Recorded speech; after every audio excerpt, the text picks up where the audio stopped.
Bienvenidos a todos y todas, gracias por conectarse con nosotros. Soy Laura Bernal y estoy moderando la segunda ponencia de este día que hemos titulado Educación y Tecnología en Centroamérica. Tenemos con nosotros a 4 talentosos ex becarios de programas educativos de los Estados Unidos que están destacando por mucho en distintas áreas de la tecnología y la educación. Déjenme presentarles desde Nicaragua a Horacio Borgen. Él es ex becario del programa ABLP, máster en Relaciones Públicas y Publicidad y actual director ejecutivo de la Cámara Nicaragüense de Telecomunicaciones. Además, tenemos a Tyron Portillo, ex becario del programa Twilight, con máster en Gestión y Dirección de Empresas, y además es consultor y proveedor de servicios de desarrollo de software de negocios a empresas en Estados Unidos, Canadá y Reino Unido. Mientras tanto, tenemos representando a El Salvador a Fernando Bautista, ex becario del programa ACYPL, con el máster en Ciencias Políticas y actual diputado del Parlamento Centroamericano. Y finalmente contamos con Rodrigo Morán, también ex becario de los programas UGRAD, ACYPL y Fulbright, con un máster en Desarrollo Sostenible, fundador de diversos proyectos de impacto social como ciberproducciones destinado a jóvenes en situaciones vulnerables. Estoy segura de que cada uno de estos ex becarios nos enseñarán mucho este día sobre la educación y la tecnología en la región. Para empezar, sé que todos los que están viendo esta ponencia y yo estamos de acuerdo con que la tecnología en el entorno académico no es algo nuevo. Sin embargo, la forma en la que dicha tecnología se está utilizando últimamente ha permitido mayor flexibilidad, eficiencia y aprovechamiento de los recursos educativos y una formación de mayor calidad a la población docente y estudiantil. Pero las grandes preguntas que surgen para nuestra región es si realmente estamos captando o brindando estos beneficios que nos ofrece la tecnología en el ámbito de la educación, o también si estamos preparados para dar ese salto que se necesita, ese salto tecnológico en la educación. Antes de contestar estas preguntas, me gustaría que empecemos con Fernando Bautista a conocer cómo es que está la situación de la educación en Centroamérica. Te escuchamos, Fernando, para conocer más de estos detalles. Muchas gracias, Laura, y un saludo a todos y a todas desde San Salvador. Pues como bien dice Laura, la educación es un reto para nuestra región centroamericana. Desafortunadamente, la política educativa no se gestiona a nivel regional. Tampoco hay un enfoque unificado sobre el tema. Los estados se reservan la gestión de las políticas públicas para sí mismos. Pero a diferencia de otras regiones, Centroamérica no tiene una apuesta formal y clara para incentivar, por ejemplo, en investigación y desarrollo, donde la inversión en investigación y desarrollo centroamericana está por debajo de la media latinoamericana. Y ya la media latinoamericana ya está bastante mal en comparación al resto del mundo. La inversión en tecnología, mis colegas más adelante van a abordar un poco más el tema de la brecha digital, pero es importante que se aborde especialmente en el contexto de la pandemia. Como región, hemos visto que la falta de acceso a la tecnología ha sido uno de los grandes problemas e impedimentos para continuar los calendarios educativos en la región en la época de la pandemia. Las necesidades en los países de Centroamérica, la verdad que son bastante distintas y tienen necesidades bastante particulares. Pero como región sí podemos brindar una solución regional, valga la redundancia. Nosotros tenemos en la región SICA 24 universidades públicas y por supuesto que cada uno de los países gestiona de forma distinta la educación superior en este caso y el financiamiento es bastante distinto. Vemos una diferencia bastante marcada en cómo se invierte en Panamá, por ejemplo, y en Costa Rica en educación. Y eso después se refleja en la cantidad de graduados, en licenciaturas, en carreras de ciencia y tecnología. Se ve también en la cantidad de innovación que proponen las empresas y se ve también en la calidad de vida de las personas. No podemos hablar de la educación alejado de la calidad de vida y de las oportunidades que brindan a las personas.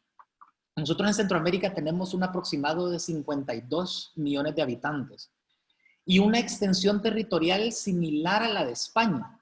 Pero tenemos una ventaja, que tenemos una población bastante joven. El promedio de edad en Centroamérica es de 16 años.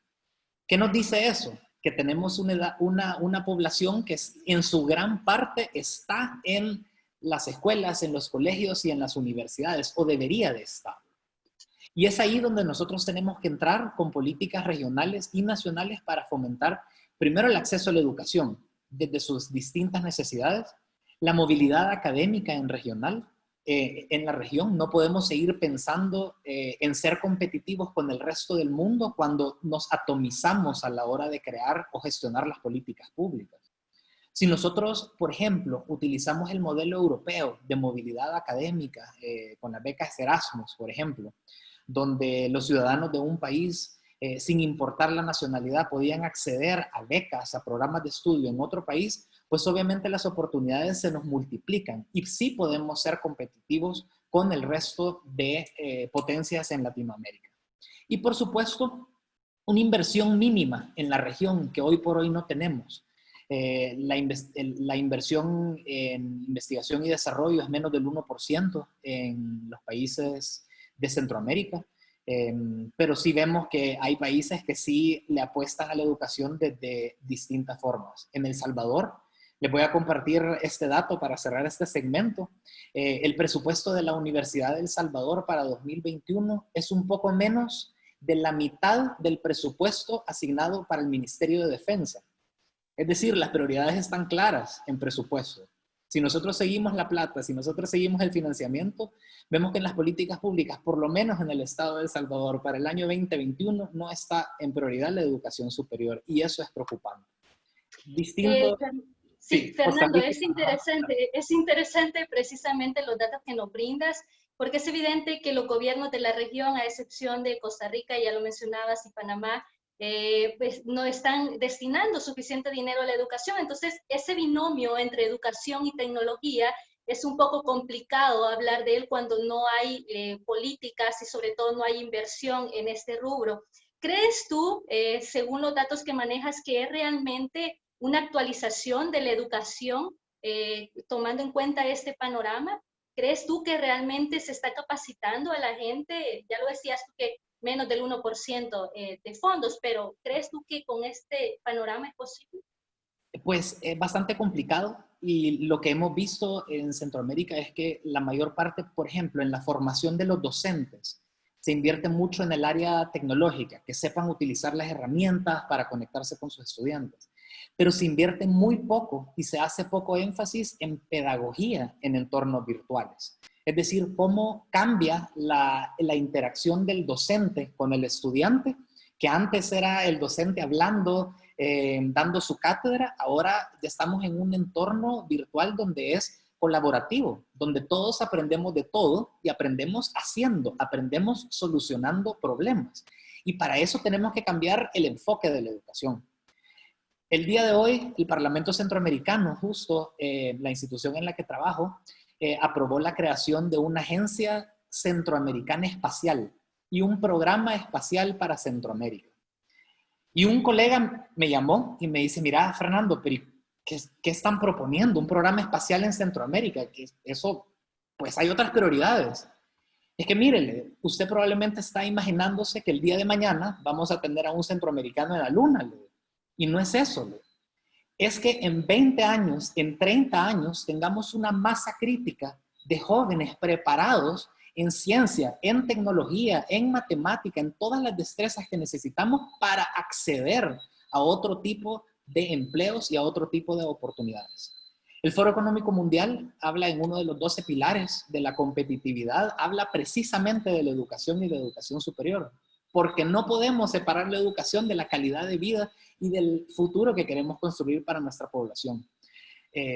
Hay que seguir insistiendo. Cuando nosotros vemos, por ejemplo, en el caso de El Salvador, que el gobierno ha asignado más fondos para defensa nacional que para educación superior, es nuestra obligación como ciudadanos exigir que se revisen los fondos asignados para educación y especialmente priorizar temas que van a profundizar mis compañeros en el panel, en cerrar la brecha digital, en formar a los docentes en pedagogía virtual pero también en cambiar este enfoque educativo, más colaborativo y menos de solamente escuchar al docente y tomar nota. Tenemos que cambiar ese chip en el tema educativo. Sí, precisamente creo que tienes razón en ese punto y bueno, en todo, pero también es precisamente eso, cambiar el enfoque. El hecho de que los gobiernos destinen una mayor cantidad de fondos, que se capaciten más a los docentes, que más en todo en torno a la educación y la tecnología tiene que ver con un cambio de enfoque mucho más profundo. Y en este punto quiero hablar con Horacio precisamente porque hablando de este cambio de enfoque, ¿cómo es que ha evolucionado, Horacio, esta relación entre la educación y la tecnología en los últimos años? Y precisamente previo y pos a la pandemia del COVID-19, porque obviamente el enfoque puede que también haya cambiado posterior a esta pandemia, los retos sean nuevos también. ¿Cómo ha cambiado? Si nos das un panorama general acerca de esta temática. Gracias, Laura, y un saludo a todos desde Managua, Nicaragua. Primero quiero comenzar con una frase de Alvin Toffler, que dice que los analfabetos del siglo XXI no son los que saben leer o escribir, son aquellos que no saben aprender, desaprender y volver a aprender. Esto lo quiero traer como mi primer punto, porque antes de la pandemia vivíamos en una calidad de educación donde utilizábamos la tecnología como una herramienta, pero de una manera bien empírica. Nosotros, por ejemplo, en Nicaragua teníamos datos de que solo el 5% de los usuarios que utilizaban el Internet lo utilizaban para temas de educación. En este sentido, vos ves todavía que todo el mundo tiene una red social, tiene Facebook. Le puedes preguntar a todos los que nos están viendo, ¿y quién no tiene Facebook? Todos tienen Facebook.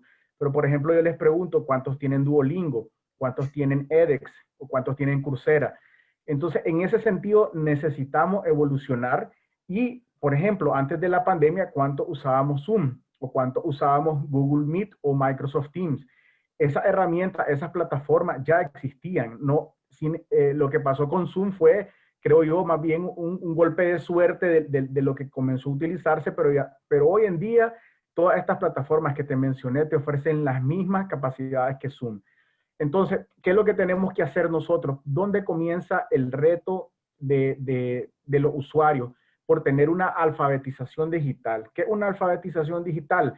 Es el objetivo que tiene como que enseñar y evaluar los conceptos y habilidades básicos de las tecnologías de la información y la comunicación para que las personas puedan utilizar la tecnología en la vida cotidiana y desarrollar nuevas oportunidades sociales y económicas para ellos, su familia y sus comunidades.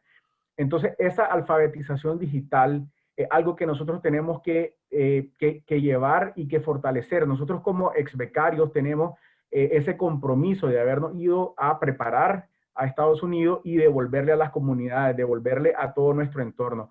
También te quiero mencionar de que es importante que todos sepamos que el Internet es una herramienta que vino sin un manual de usuario, un producto que vino sin un manual de usuario. A nosotros nadie nos enseñó a usar el Internet, pero si yo, por ejemplo, te pongo el último Samsung o el último iPhone, seguramente podés llegar a utilizarlo y saber utilizarlo por el manual de instrucciones. Para Internet y para redes sociales no tenemos ese manual de instrucciones. Después que pasemos de la alfabetización digital, es importante que lleguemos al empoderamiento digital. ¿Qué se refiere? Esto se refiere a lograr las competencias digitales, los recursos cognitivos, habilidades, destreza y actitudes que implican el uso de las tecnologías digitales y los nuevos medios para resolver los problemas o responder a las demandas que se presentan en la actualidad. Que en pocas palabras, la alfabetización digital es conocer el correo electrónico. Después, el empoderamiento digital es utilizar bien el correo electrónico. Por ejemplo, muchas personas ahorita están trabajando con comercio electrónico. Los estudiantes están con las plataformas, pero este proceso de aprendizaje de estudiantes, de padres de familia, de profesores especialmente, necesita un tiempo, pero también necesita dedicación. En este caso, yo también quiero referirme a la parte de los educadores. Los educadores y la educación en sí hoy en día no ha evolucionado. A pesar de que estamos en línea, pero los que están en clases presenciales siempre tienen la pizarra enfrente. El profesor, por llamarse profesor, yo creo que ya debería ser un facilitador, porque hace 10 años el profesor era el que tenía todas las respuestas dentro del salón de clase. Hoy en día existe algo que se llama Google, y si el profesor no maneja toda la información como los alumnos, que los alumnos le tienen que preguntar, entonces ahí entra en las contradicciones. Entonces el profesor ya tiene que ampliarse y tener que evolucionar. Así es que te dejo y seguimos hablando del tema. Sí. Gracias. Horacio, es interesante lo que decías acerca de la alfabetización y el empoderamiento digital, pero me parece un poco paradójico el hecho de que mucha gente tiene tecnología, tiene buenos teléfonos, tiene acceso a Internet, puede decir al menos un gran porcentaje de la población, pero realmente esto está impactando al desarrollo de la tecnología en la educación, porque vemos un poco paradójico el hecho de que la gente tiene tecnología, pero no la está usando para el desarrollo de la educación. ¿Cómo ves ese panorama? Es correcto. Por lo menos yo siempre que hablo con personas y especialmente trato con estudiantes, les digo que ser tecnológico no significa tener el último equipo electrónico, ¿verdad? No significa tener el Note 10 o el S10, el S20, perdón, y el Note 20 ahorita. Significa saber utilizar la tecnología para hacerte la vida más sencilla. Si llegas a utilizar la tecnología para hacer la vida más sencilla, entonces estás realmente siendo alguien tecnológico. Y en esto también quiero referirme a que es importante que nosotros sepamos que la educación al final es el core del asunto. No es que la educación se incorpora a la tecnología, sino la tecnología a la educación para tener una educación de calidad. Muchas gracias, Horacio. Y me surge otra pregunta también relacionada para Tyron, porque evidentemente se está realizando muchos esfuerzos en esta materia, pero vemos poco impacto. Incluso, no sé si solo soy yo o bastante gente, pero yo veo que hasta youtubers que tratan otros temas que no son educativos están teniendo mayor impacto en las redes sociales, en internet, y no precisamente temas educativos. ¿Cómo es que se da esta relación? ¿Por qué no este esfuerzo está dando tantos resultados? ¿Y cómo es que entran en juego pues las TICs? Que eres especialista en ese tema. Te escuchamos, Taylor. Podemos partir por un principio. El Estado no es el dueño de los temas de educación o de la educación en sí. El Estado es un facilitador que a través de sus políticas públicas crea las condiciones para que se genere el intercambio de conocimiento entre los ciudadanos. Entonces, al vos sobrellenar este proceso, este sistema educativo, lo haces inmanejable, lo burocratizas en exceso y empezás a perder de vista el objetivo base. El objetivo base dentro de lo que nosotros podríamos llamar el e-learning o la implementación de la educación como un medio para proporcionar educación a los ciudadanos, es sencillamente que lo que queremos es eso, es educar. Entonces se nos olvida que hay aspectos de la educación en sí que nosotros no hemos dejado de apreciar. Por ejemplo, los diferentes tipos de aprendizaje que posee el ser humano. Hay estudios en universidades en Estados Unidos que los han catalogado, los han clasificado, incluso han asignado o han hecho un ponderamiento del porcentaje de influencia o de compromiso que tiene la persona en el momento de estar en el proceso de asimilación de conocimiento. Ya ves, por ejemplo, que hay capacitación visual, hay auditiva, dentro de ellas existen aspectos pasivos y activos de la educación y puedes ir viendo que uno aprende, por ejemplo, con la lectura, con la lectura en silencio, con la visualización de videos, con la demostración de teoremas, ver a alguien haciendo o demostrando un teorema. Entonces se va perdiendo la esencia del propósito inicial de educar. Ahora, también se olvida que estamos tratando con tecnología. Es decir, la tecnología se tiene que volver un medio, no un fin. Muchas de las políticas públicas convierten la tecnología como el fin. Es decir, ok, ya tenemos los dispositivos, ya tenemos el internet, ya tenemos las aplicaciones, incluso ya tenemos la parte de la enseñanza a los docentes de cómo utilizar estas herramientas, pero se olvida que existe un receptor, la persona que va a estar recibiendo todo ese conocimiento. Probablemente el hecho de catalogar nosotros el e-learning en aspectos balanceados, como se muestra en la gráfica, de tecnología, la acción docente, los contenidos y el alumno, nosotros vemos que, por ejemplo, se toma más relevancia en lo que es la parte tecnológica y la acción docente, pero se olvida la parte psicológica, la psique del receptor y el medio en que vas a tener acceso a esta psique, que es el contenido. Es decir, vos vas a poder tener docentes bien calificados en manejar herramientas, en crear este contenido, pero probablemente ese contenido no sea el adecuado para llegar al receptor. Un ejemplo, hay lugares donde la comunicación o la situación económica impiden el hecho de tener contenido demasiado grande o demasiado amplio para los receptores. Porque escuchás quejas normalmente de que, ok, el lechero, por lo menos aquí en Nicaragua, le cargué 20 córdobas de saldo a mi teléfono para tener internet gratis y poder descargar cierto material. Pero me quedé corto. ¿Por qué? Porque el material era muy grande. Entonces ahora tengo que esperar a volver a tener otros 20 córdobas y poder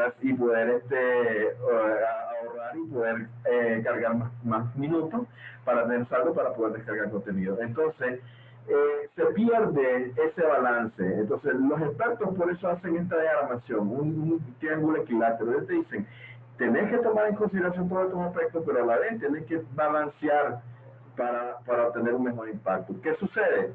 Vos tenés gente ahora aprendiendo a peinarse, a maquillarse, a hacer asado, a hacer artesanía en diversas plataformas que distribuyen multimedia. Incluso aprender sobre tecnología, sobre programación y sobre otras cosas, hasta bailar. Pero ¿qué sucede? Ese mismo impacto o esa misma audiencia, vos ves que ellos tienen suscriptores de más de 6 millones, 4 millones, se manejan en millones, porque no es global el enfoque. Entonces, pero al mismo tiempo toman en cuenta al individuo, porque cada individuo accesa con su cuenta.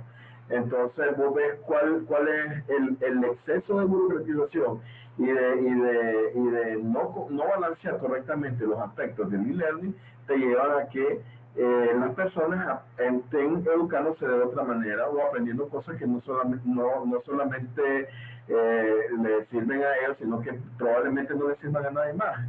No tienen un impacto directo en la economía local ni en las economías de sus países a nivel regional. También tener la parte de los software. Mencionaba que el término para las plataformas de educación e-learning se denominan Learning Management System o los sistemas administradores del aprendizaje. Y Horacio lo comentaba bien, existen dos tipos de enfoque para esto. Existe el enfoque online y existe el enfoque virtual. ¿Cuál es la diferencia? Que el enfoque online es la interacción como la que tenemos nosotros actualmente, en donde vos como profesora nos estás planteando ciertos conocimientos, pero que tienen limitaciones con relación a la salón de clase formal, ¿verdad? Entonces, igual Horacio tocó un punto muy importante. Vos tenés que convertir en una facilitadora del material que previo a esta reunión se propuso como material de curso. Ahora, la parte remota o virtual es donde no se hace necesario un profesor o un docente, un facilitador vivo, probablemente puede ser incluso un asistente o un programa asistente que simplemente te guíe en el proceso de aprendizaje a través del cual puedes ir consumiendo contenido. Tyron, ¿qué le hace falta al e-learning para hacerlo un poco más atractivo? Porque obviamente es eficiente, ya lo decías tú, está funcionando, pero ¿qué le falta para que en la región sea más atractivo? Y aparte, ¿qué tendencias están aplicando en otras regiones para lograr un verdadero impacto a través del e-learning? Hace falta que los tomadores de decisiones consideren o tengan siempre en cuenta que en este mercado, desde el punto de vista de empresa como privado, yo lo veo así, existen dos tipos de receptores para aprendizaje. Y caemos a lo que mencionaba mi colega en la primera intervención. Existen receptores que van a utilizar o que van a necesitar conocimiento para resolver problemas locales en sus mercados, en los locales de países. Pero también existen ciertos receptores dentro de esa misma población que les interesa cubrir problemas en otros mercados. En este mundo que ahora está tan globalizado y que aunque estamos viviendo la pandemia en el país, el internet y las aplicaciones de interacción humana se vuelven más de moda, más útiles. Entonces te vas dando cuenta de que el mercado local apenas es una parte de cómo uno puede beneficiar interactuando con mercados extranjeros a tu país. Es decir, vos traes ingresos de fuera. Entonces, tomando en cuenta eso, la visión de la definición de las políticas públicas para el establecimiento de la educación tiene que ser orientada a eso. No podés sencillamente pensar que tu país es un nicho de mercado que alguien más quiere venir a probar, sino que tu país, además de ser eso, puede buscar otros nichos de mercado en otros países para poder beneficiar la economía y proporcionar más oportunidades que normalmente los mercados locales no dan. ¿Qué sucede? Te pongo un ejemplo rápido. Yo hace poco hice un experimento. Me fui a estos concursos de emprendedores y lancé un proyecto, Remote Staffing Nicaragua, una plataforma de staffing para proporcionar empleo para nicaragüenses en otros países. Todo interesante, todo el mundo, ganamos el segundo lugar. Lamentablemente, pues como era algo que tenía que ver mucho con el COVID, pues los jueces no nos vieron como para el primero, pero tuvimos el segundo lugar, pero tuvimos mucha aceptación. ¿Y cuál fue el problema? Muchas de las personas que se me acercaron me dijeron, oye, me interesa, pero no doy la talla. Entonces le dije, no te preocupes, que la segunda parte de este proyecto es la plataforma de educación online. Entonces, si vos le ofreces el medio y el fin, eso atrae. Te pongo otro ejemplo. Open English llega a ser la mejor versión de ti mismo. Es el eslogan que ellos ofrecen. Magnífico. Eso es lo que tenés. O sea, vos tenés que ofrecerle a la persona que a través de la educación en esa plataforma va a poder llegar a ser alguien mejor y obtener mejores réditos en un corto plazo. Básicamente es flexibilizar la visión, aterrizarla y volverla macro y dejar de llenarla de burocracia, porque mientras más burocratices algo, menos avanza. Evidentemente, como dices, el tema de la burocracia es algo complejo, es un reto bastante grande en la región, pero te agradecemos, Tyron, por este tema interesante. Le recordamos a la audiencia que estamos compartiendo en este momento a través del link, a través del chat, perdón, el link de la asistencia para que se registren y que nos quede grabado que ustedes estuvieron como parte de esta ponencia. Para quienes nos están viendo a través de Facebook, también lo pueden registrarse a través de sus comentarios. Nuevamente les agradecemos a cada uno de los ponentes. Recuerden que pueden dejar sus preguntas, dudas, consultas sobre lo que hasta ahorita se ha dicho. En Zoom lo pueden hacer a través del chat y en Facebook a través de los comentarios. Así que si tienen cualquier duda por ahí, no se queden con eso, que al final cada uno de los ponentes se la van a resolver. Para darle paso a nuestro siguiente ponente, me gustaría hacerle esta pregunta. ¿Qué debemos tomar en cuenta, Rodrigo, a la hora de implementar soluciones tecnológicas en los contextos educativos? Te escuchamos. Bueno, en primer lugar, quería darles las gracias por el espacio aquí, rodeado de colegas súper impresionantes de toda la región. Eso siempre es un gusto. Así que para aterrizar en todo lo que hemos platicado, la verdad que ha sido un sube y baja de todas las perspectivas que tenemos que tomar en cuenta para poder implementar tecnologías aplicadas a la educación, donde Fernando nos comentaba sobre el contexto muy amplio centroamericano y ya Horacio y Tyron nos empezaban a adentrar en las posibilidades, en la promesa de la tecnología para poder generar los cambios que necesita nuestra región.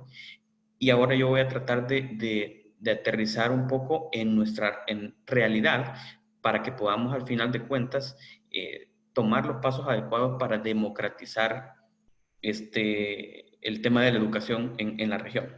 Así que básicamente lo primero que tenemos que tomar en cuenta es la realidad de nuestros países, ¿no? Tomando en cuenta el trípode para la apropiación de tecnologías digitales, que esto surge de la UNESCO a partir de un estudio realizado en Brasil con la Fundación Telefónica, pero básicamente cuáles son los 3 grandes temas que se tienen que tomar en cuenta para cualquier implementador de tecnologías aplicadas a la educación, ya sea un gobierno local, una ONG, un ente de cooperación, un ministerio de educación, que son, en primer lugar, la infraestructura de conectividad, porque no podés idear la solución antes de saber cuál es el contexto de las comunidades a donde lo vas a implementar.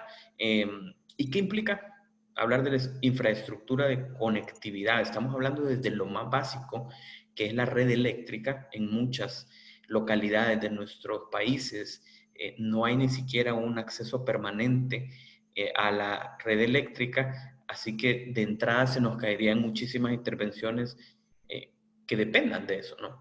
Entonces, a partir de eso, vamos profundizando un poco en la conectividad, ya GSM, 3G, LTE, el acceso a los dispositivos tecnológicos. Ya vamos a hablar de un tema bien curioso de un pequeño caso de estudio que les voy a comentar.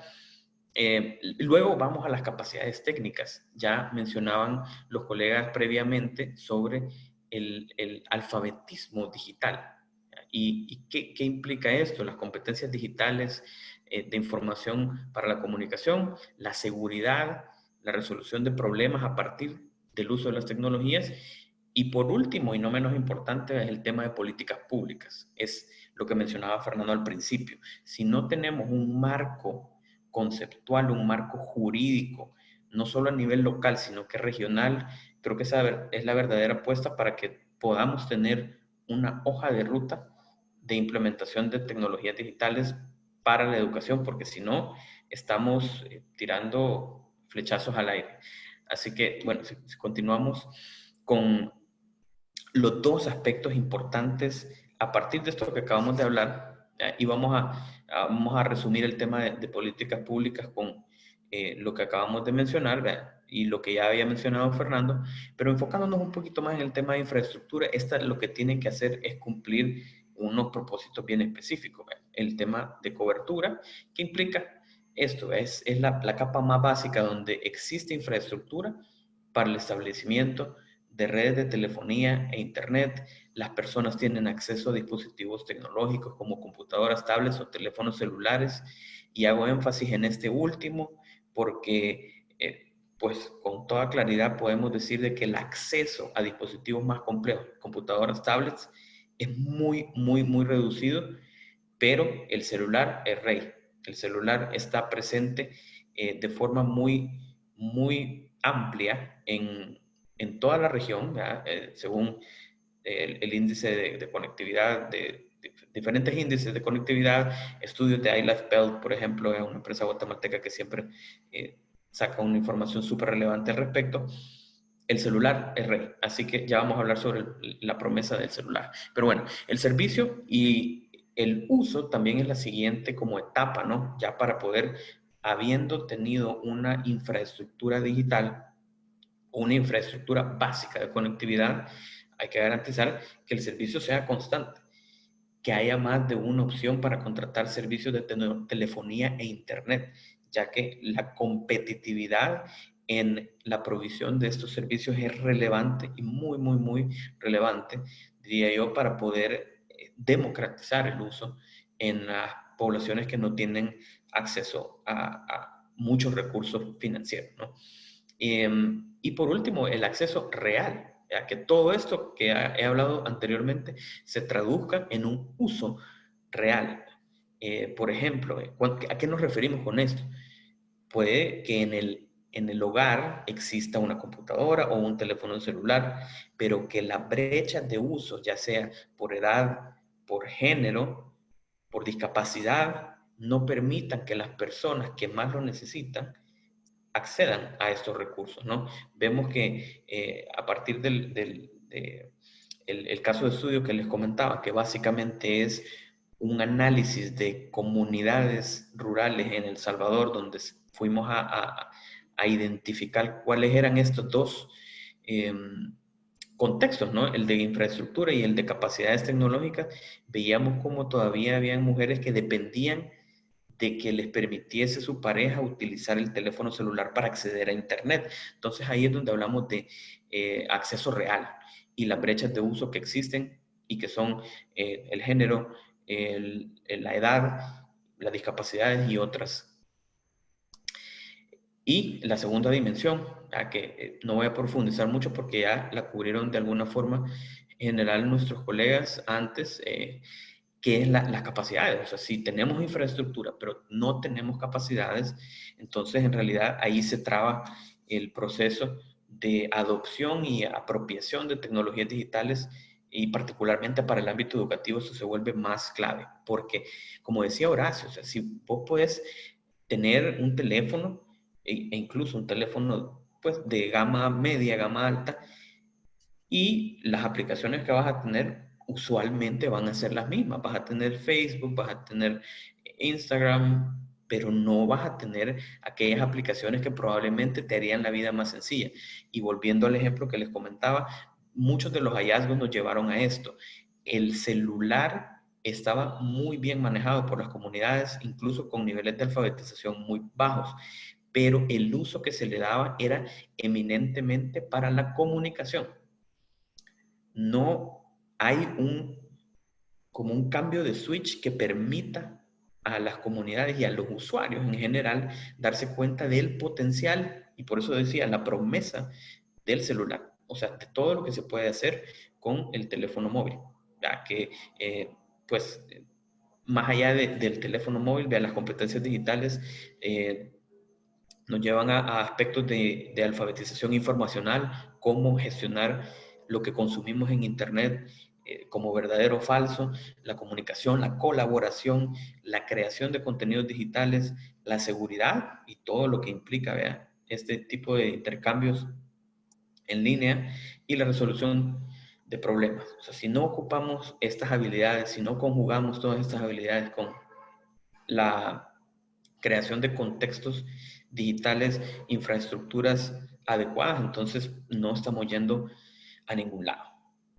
Rodrigo, hablando de este tema, precisamente es un tema bastante complejo, ya lo decías, porque tiene bastantes elementos culturales, sociales, no solo económicos y políticos, sino, bueno, es algo muy, muy complicado, pero hay esperanza en este punto, hay algunos proyectos tecnológicos que se puedan conocer y que están logrando realmente un impacto en el desarrollo educativo de las comunidades, sobre todo. Sí, la verdad que sí, y es curioso que en muchas de estos temas de tecnologías apropiadas o estas tecnologías un poco más, llamémoslas así, básicas, ¿no? Pero con una orientación de uso increíblemente creativo y escalable, no se encuentran en Latinoamérica. Básicamente aquellas que están basadas en móvil o en teléfono celular, nos llevan años de ventaja en África. BRIC, por ejemplo, es un proyecto para proveer conectividad a bajo costo. Se enfoca en redes de conectividad en zonas remotas, que son pues puntos de internet de acceso local, donde a través de los dispositivos que se distribuyen directamente a los alumnos se crea una red local donde ya hay contenido precargado de relevancia para el estudiantado.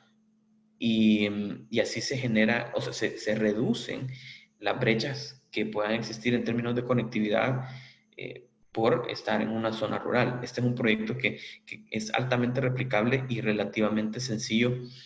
Ya han habido experimentos de redes locales aquí en Centroamérica, pero no ha habido un énfasis fuerte en la escalabilidad y en la sostenibilidad.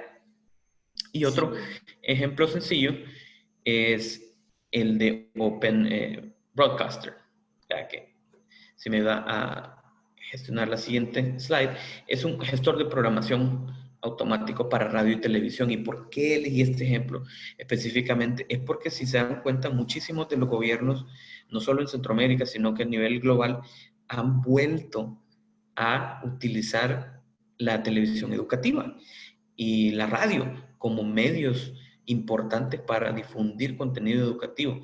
Y en algún momento también de esta conversación, creo que Horacio lo decía nuevamente, estas cosas ya existían. Lo que pasa es que perdimos el enfoque en algún momento y no le dimos la importancia que se merecía a un medio tan sencillo. ¿Ya? En esta misma búsqueda que hicimos en estas comunidades rurales, después del celular, la herramienta más utilizada era la radio. Entonces, ahí es donde existe una oportunidad, donde podemos, entendiendo las circunstancias de los lugares donde queremos intervenir, podemos generar intervenciones más efectivas. Y esta herramienta particularmente no es centralizada, no es la televisión educativa del gobierno, sino que se pueden crear pequeños microcanales, llamémosle así, y microestaciones de radio a nivel local para que se difunda contenido educativo culturalmente relevante a una región bien específica, incluso a una comunidad, a un cantón, como lo conocemos pues acá también, a una municipalidad o a una ciudad. Entonces, este tipo de herramientas son sumamente importantes y pues hay toda una promesa en la tecnología, pero tiene que estar adaptada al medio en el que nos manejamos. Si no, está completamente desconectada y solo va a servir para ensanchar las brechas que ya existen. Así es, muchas gracias, Rodrigo, muy interesante. Ojalá, ¿verdad? Ojalá que algún día como región podamos aplicar este tipo de proyectos, pero creo que todavía hay grandes retos que superar. Nada más el programa del desarrollo de las Naciones para el Desarrollo de las Naciones Unidas decía que solo con lo de la pandemia del COVID-19 casi el 80% de la niñez se ha quedado sin acceso a la educación debido a, pues, a la falta de elementos tecnológicos y el acercamiento incluso a la tecnología para una población pues, de bajos recursos también. Son elementos, bueno, es todo un sinfín de problemáticas, como ya lo decías, y bueno, hemos hecho un recorrido desde lo macro hasta lo micro, y me gustaría ya ir cerrando esta ponencia con algunos consejos, sugerencias, herramientas, aspectos que ustedes le quieran dar a la audiencia que puedan tomar en cuenta para desarrollar para tener un mejor desarrollo tecnológico de la educación en la región. Quedamos con Fernando, posteriormente Horacio, y continuamos con Tyron y terminamos con Rodrigo. Te escuchamos, Fernando. Gracias, Laura. Súper interesante, y algo que nos queda de conclusión es la necesidad urgente de este diálogo entre academia, gobiernos y empresa privada, porque no es algo que se pueda hacer solo. Como bien decía Tyron, no es exclusivo o solo responsabilidad del gobierno, es también el tema de inversión. Bueno, dando ejemplos, ningún gobierno en la región SICA ofrece incentivos fiscales para invertir en innovación y desarrollo. Y es por eso que, al igual que el tema de las licenciaturas, las publicaciones académicas en la región y los patentes que se registran son muy, muy bajos. Casos excepcionales Costa Rica, que aunque he leído un par de críticas al sistema educativo costarricense, pero hay que admitirlo, que tienen más registro de patentes, tienen más publicaciones en revistas científicas, y eso es un síntoma, es un resultado de un proceso educativo que ha sido diseñado para innovar y para después insertar a la población en un ambiente laboral que les permita crecer, que les permita construir. Así que mi conclusión sería ese diálogo, tenemos que estar vigilantes e incentivar ese diálogo entre gobierno, empresa privada y la academia, creo que es importantísimo. Y no olvidar también que el enfoque de la educación no es el docente, no es el empleo, es el estudiante, es el conocimiento que el estudiante recibe y cómo lo recibe. Entonces, en eso tenemos que enfocarnos. Entonces, parte de lo que tenemos que cambiar también ese chip es que no es solamente demostrar calificaciones o evaluaciones y rendimiento de una forma, sino que qué tanto el estudiante está aprendiendo, el conocimiento le está entrando. Y creo que ahí tienen que enfocarse los esfuerzos de los docentes y de los gestores de las políticas públicas. Así que gracias, Laura. Gracias, gracias, Fernando. Continuamos con Tairo. Bueno, me sumo a las palabras de Fernando. Realmente lo que hace falta es más comunicación, más apertura, tanto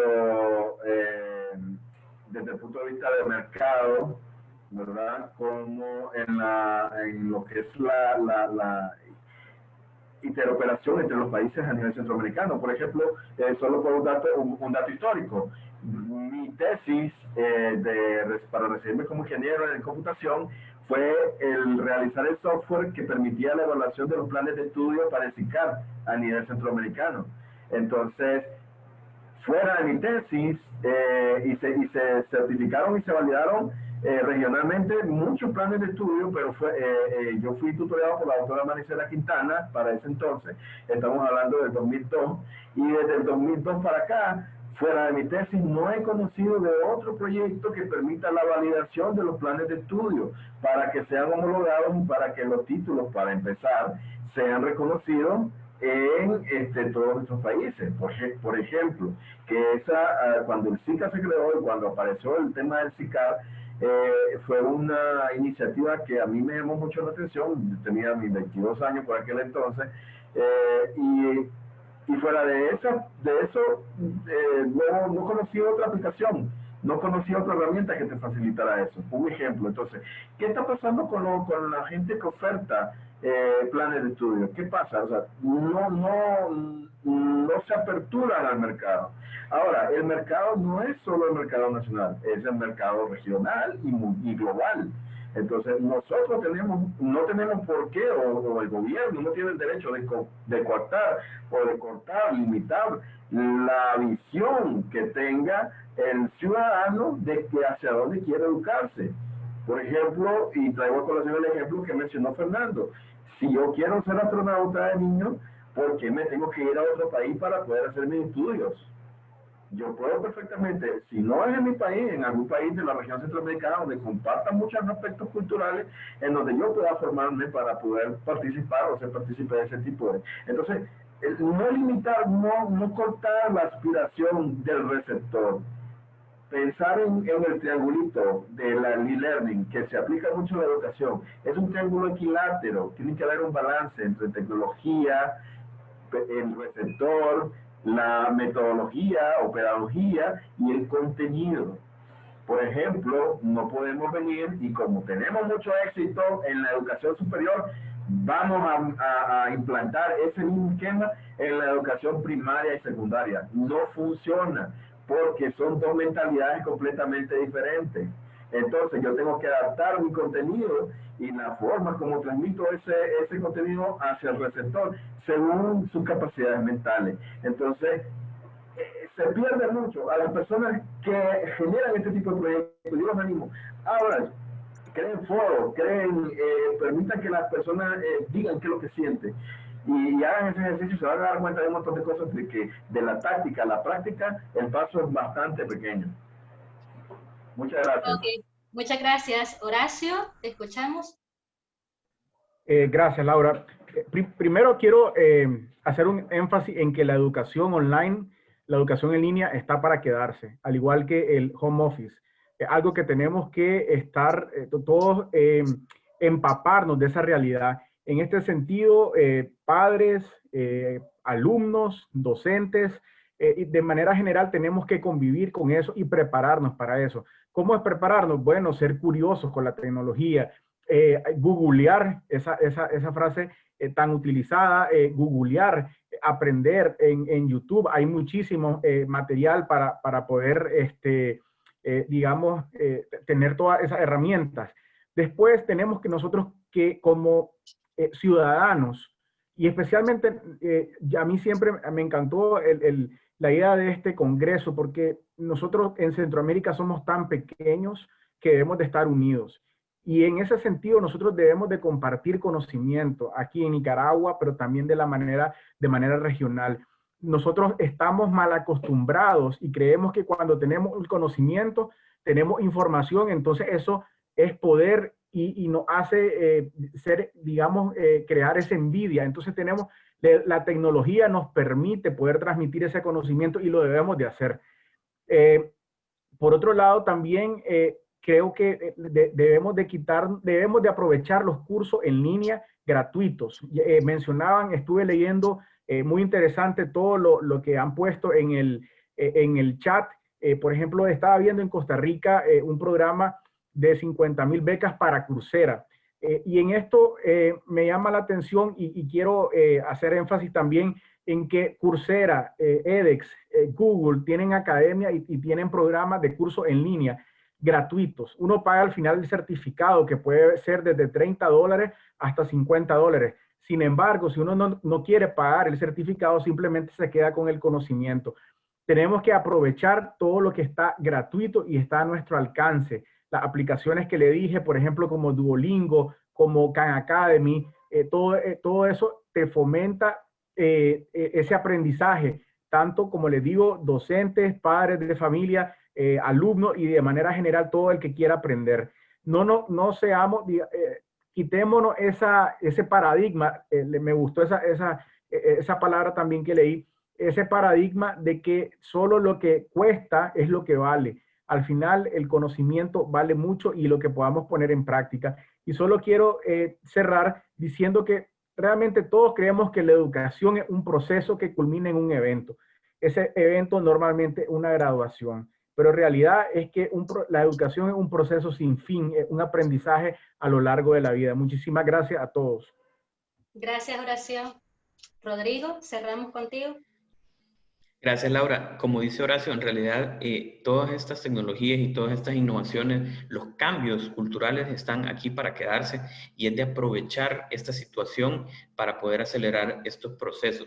Pero tenemos que asegurarnos, mi conclusión es que sabemos que esto va a pasar, sabemos que esto está para quedarse, pero tenemos que asegurarnos de que estas innovaciones y estas disrupciones al final sirvan para todos, no solo para aquellos que tienen los recursos para podérselas costear. Y a mí me entusiasma mucho poder ver cómo se están generando ideas en la región y algunos ejemplos que le voy a poner de El Salvador a partir de retos de innovación que se han lanzado desde organismos multilaterales como el BID, USAID, la cooperación de diferentes países, donde el énfasis ha sido interesante ver que los innovadores, los que están proponiendo disrupciones en la tecnología para la educación, están enfocándose en buena parte en la inclusión. Algunas de las innovaciones que han presentado en estos retos son asistentes virtuales para esos estudiantes no videntes, por ejemplo, ¿no?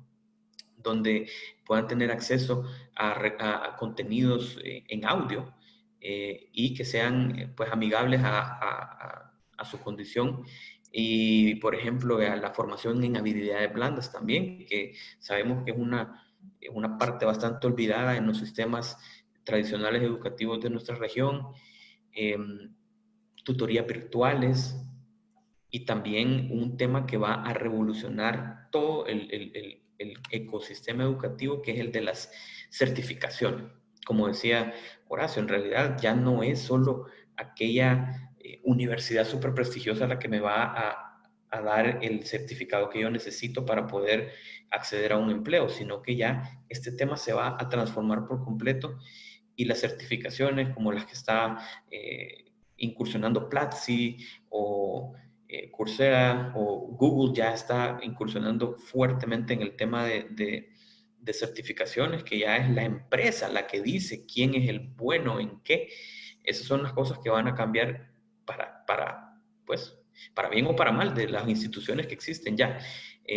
Pero la conclusión de nuevo es que estas innovaciones, estas disrupciones tienen que servir a las mayorías y no solo venir a acrecentar las brechas que ya conocemos. Bien, muchas gracias a los cuatro. Sin duda alguna un gran aprendizaje que nos han dejado a todos.